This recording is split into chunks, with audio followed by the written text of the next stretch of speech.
ગણેશ ભક્તો માટે સૌથી મોટા તહેવાર એવા ગણેશ ચતુર્થીને આડે હવે માત્ર ગણતરીના દિવસો બચ્યા છે, ત્યારે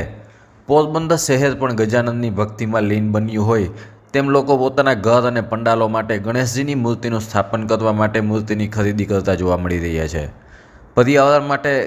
સતત કાર્યરત પોરબંદરની પ્રકૃતિ ધ યુથ સોસાયટી તથા ધન્યતા ક્રિએશન દ્વારા છેલ્લા ઘણા વર્ષોથી શહેરીજનો માટે માટીના ઇકો ફ્રેન્ડલી ગણપતિનું વેચાણ કરવામાં આવી રહ્યું છે. પર્યાવરણને થતા નુકસાનને બચાવી શકાય તે માટે આ સંસ્થા દ્વારા માટીમાંથી બનેલ ગણેશજીની મૂર્તિઓને નહીં નફો નહીં નુકસાનના ધોરણે વેચાણ કરવામાં આવી રહ્યું છે. શહેરીજનો પર્યાવરણને નુકસાન પહોંચાડતા પીઓપી મૂર્તિઓને બદલે ઇકો ફ્રેન્ડલી માટીની મૂર્તિઓ તરફ વળતા થાય તેવા ઉમદા હેતુ સાથે આ સંસ્થા દ્વારા પહેલ કરવામાં આવી છે. આ વખતે 2.5 ઇંચથી લઈને 3.5 ફૂટ સુધીની ગણેશજીની મૂર્તિઓ જોવા મળી રહી છે, જેમાં કાગળ અને માટી તથા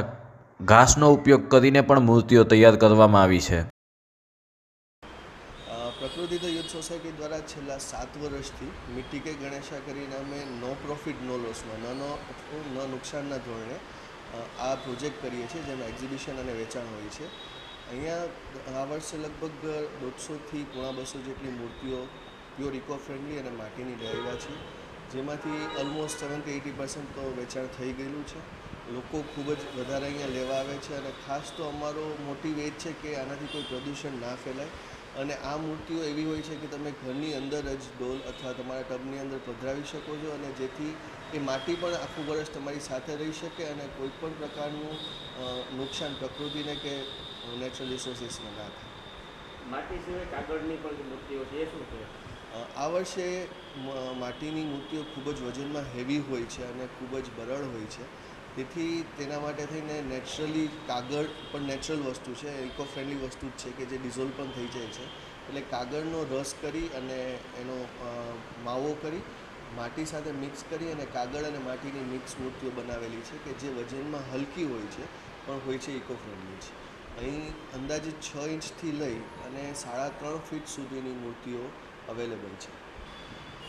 ખાસ કરીને જે આપણે દરિયાની સુરક્ષા માટે કે દરિયાની અંદર પ્રદૂષણ ના ફેલાય તેના માટે આટલા સાવચેતીના પગલાઓ લેતા હોઈએ, તો આવા સમયે ખાસ તો હું બધાને એ જ અપીલ કરું કે દરિયાની અંદર કે કોઈ નેચરલ રિસોર્સિસની અંદર આનું વિસર્જન ના કરીએ. અને ખાસ તો પીઓપીનું વિસર્જન કરવાથી ખૂબ જ મોટા પ્રમાણમાં પ્રદૂષણ ફેલાય છે, અને પ્રદૂષણને કદાચ આપણે ગણીએ પણ એ સિવાય આ ધર્મ અને આસ્થાનો તહેવાર છે. તો આપણી આસ્થા જે આખું 10 દિવસ 5 દિવસ 7 દિવસ ગણપતિ સાથે જોડાયેલી હોય, જો એને દરિયામાં કે તેમાં વિસર્જન કરે ને પીઓપીની મૂર્તિ એમાં ઉગડતી નથી, તો એ બહાર તૂટીને ખંડિત થઈને ફરીથી આવે છે, લોકોના પગ પડે છે, તો ત્યારે પણ આસ્થા ખૂબ જ વધારે દુભાય. તો આવું કરવા કરતાં માટીની મૂર્તિનો ઉપયોગ કરીએ તો સૌથી સારું પડે. ગણેશ ચતુર્થીના પાવન પર્વની ઉજવણીમાં પોરબંદર શહેર પણ ગજાનંદની ભક્તિમાં લીન બન્યું હોય તેમ શહેરમાં અનેક સ્થળો પર ગણપતિનું સ્થાપન કરવામાં આવશે, ત્યારે પ્રકૃતિ ધ યુથ સોસાયટી દ્વારા છેલ્લા થોડા વર્ષોથી માટીના ઇકો ફ્રેન્ડલી ગણપતિનું વેચાણ કરવામાં આવી રહ્યું છે,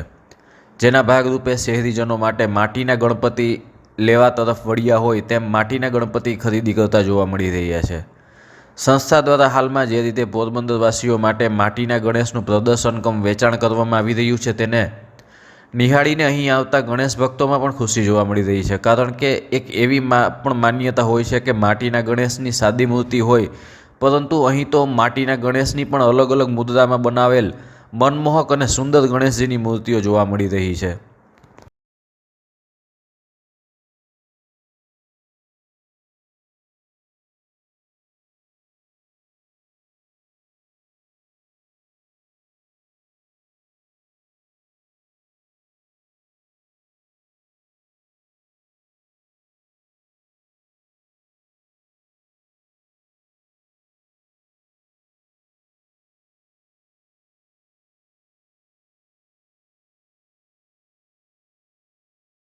અને અમે લોકો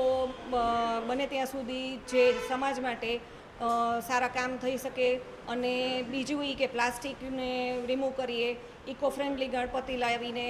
અને આ નૂતનબેન ગોકાણી અને સિદ્ધાર્થભાઈ ગોકાણી જે આ ઇકો ફ્રેન્ડલી ગણપતિ લઈ આવે છે, જે કન્સેપ્ટ છે એમનો એ ખરેખર બહુ જ સારો છે.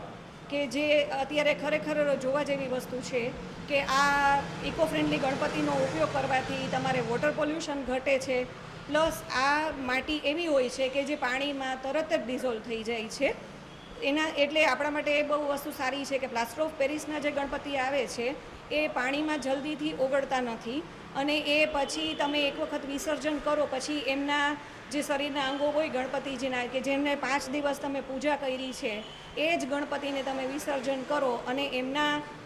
અંગો જે તે જગ્યાએ ઉડતા હોય એ આપણા માટે બહુ ખૂબ જ દુઃખની વસ્તુ થાય છે. એના કરતાં મારી સમાજને એ જ અપીલ છે કે તમે આ ઇકો ફ્રેન્ડલી ગણપતિ, જો ઘરે ગણપતિ પધરાવો છો તો ઇકો ફ્રેન્ડલી ગણપતિ પધરાવવાનો આગ્રહ રાખો.